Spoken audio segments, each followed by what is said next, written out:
Welcome to Whisper Vault.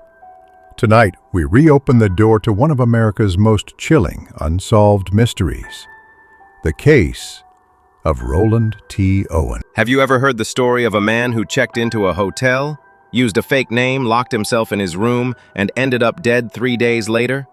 No one knows who he really was. No ID, no family, no motive.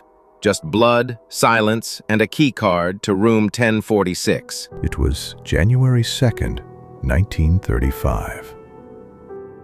A tall man, around 25 years old, arrived at the Hotel President in Kansas City, Missouri. He signed the guest book as Roland T. Owen, claiming he was from Los Angeles, but something was off. He carried no luggage, only a comb, a toothbrush, and a single razor. He requested an interior room with no windows, room 1046. The bellboy would later say, "He seemed nervous. He kept the shades drawn." It was January 2nd, 1935. A tall man, around 25 years old, arrived at the Hotel President in Kansas City, Missouri. He signed the guest book as Roland T. Owen, claiming he was from Los Angeles. But something was off. He carried no luggage, only a comb, a toothbrush, and a single razor. He requested an interior room with no windows, room 1046. The bellboy would later say, "He seemed nervous. He kept the shades drawn. He barely spoke." Over the next 48 hours, things only got weirder. Hotel staff noticed that Owen rarely left the room.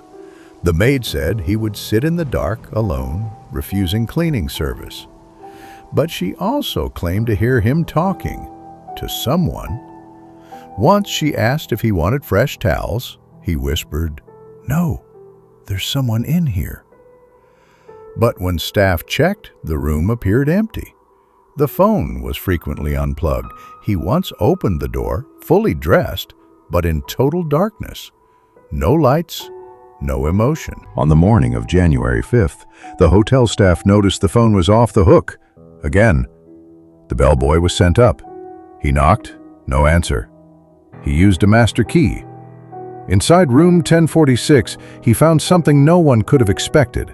Owen was on the floor covered in blood, tied with cords, stab wounds all over his chest, but he was still alive. When asked who had done this to him, he said just one word: "Nobody." He died at the hospital shortly after. The investigation revealed nothing. No fingerprints, no weapon. The name Roland T. Owen was fake. Police traced his face through newspapers.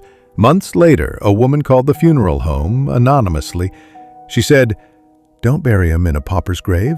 He was loved." She sent money for a proper burial, but never gave her name. Years later, a woman claimed he was her son. His real name? Artemis Ogletree. But by then, it was too late. Was it a mob hit? A secret affair gone wrong? A government cover-up? No one knows. No killer was ever found. No motive ever confirmed. Room 1046 remains silent to this day. What really happened to the man in room 1046? Why did he use a false name? Who was the woman who paid for his funeral? Maybe the truth is still out there, hidden behind locked doors and buried under silence. You've been watching Whisper Vault. Don't forget to subscribe, and remember, secrets don't stay buried forever.